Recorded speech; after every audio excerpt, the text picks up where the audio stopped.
Sakadang pecang jeung buaya.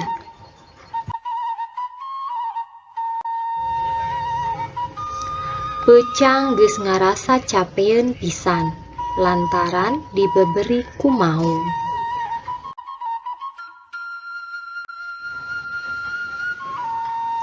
Untung wae tacan katewang.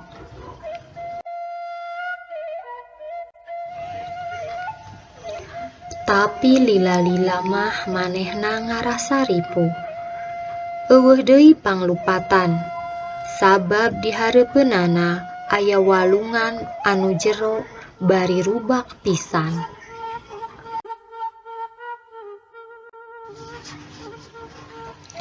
Pecang ngarandeg sisi walungan. Ayeuna mah mending nginum heula, ceuk dina hatena. Meureun ari geus nginum mah bakal jag-jag deui.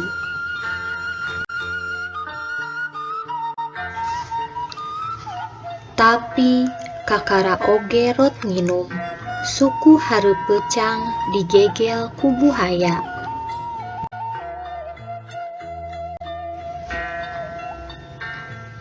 Beunang siah ayeuna mah, kabeneran aya dahareun nyampeurkeun. Mangkaning dewek keur lapar, cek buaya.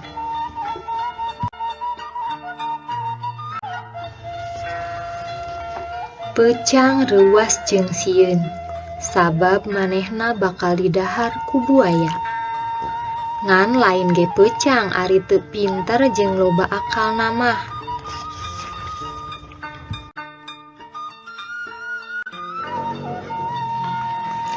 Ih, pugu nya kaula teh rek masrahkeun diri ka anjeun. Tapi mun didaharna ku anjeun wungkul mah bakal nyesa.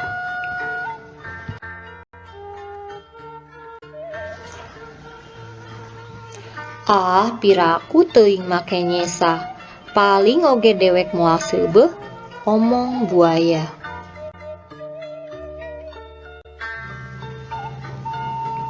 Tah, tetela geuning bodoh boga baraya teh. Ieu, awak kaula mah najan nya leutik, tapi bakal cukup mun didahar ku lobaan. Omong pecang.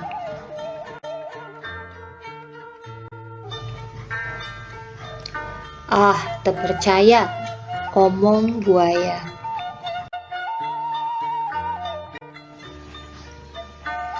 Kudu percaya. Tembal pecang. Pek ayeuna mah kumpulkeun dulur jeung sobat anjeun anu aya di ieu walungan. Terus engke sina ngadahar awak kaula.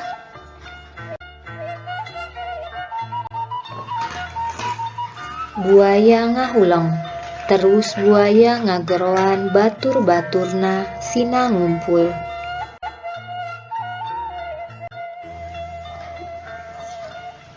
Puguh wae buaya anu datang teh meni ngawelas. Kabeh oge ngarasa panasaran.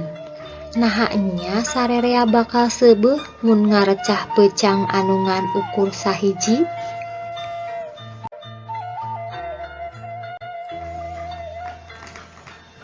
Sawareh mah bangun geus teu sabar. Hayangeun buru-buru ngegel pecang.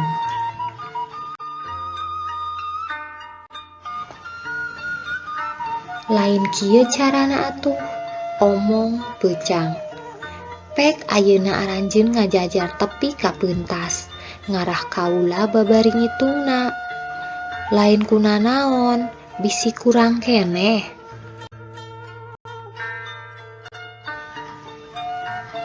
Buaya anu geus ngumpul teh terus ngajajar.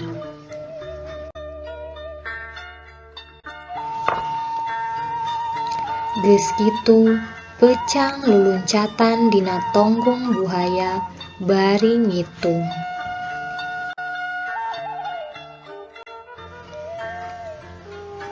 Hiji, jeleng luncat. 2, jeleng deui luncat. 3, 4, 5, 17. Cenah sanggeus nepi ka jajaran panuntung.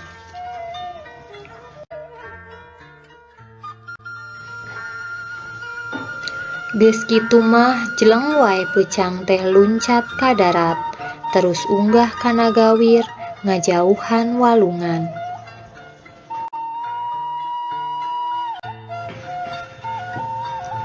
Nuhun euy kaula geus dipangmentaskeun, ceuk Peucang.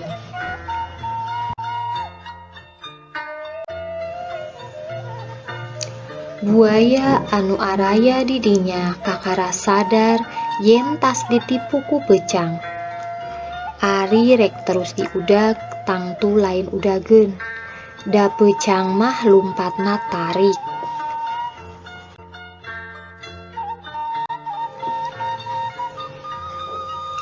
Sabot kitu, mau anu tadi ngudag Peucang geus tepi ka sisi walungan. Manehna kaget dumeh nempo Peucang geus aya di peuntas.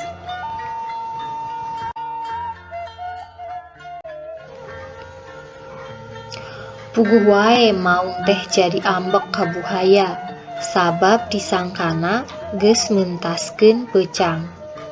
Tapi ari rek ngalawan buhaya anu sakitu lobana mah maung teh teu wani nyieun.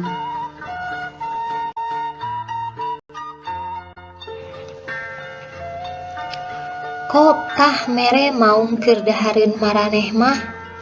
Peucang ngagorowo ka buhaya, terus lumpat ka jero leuweung.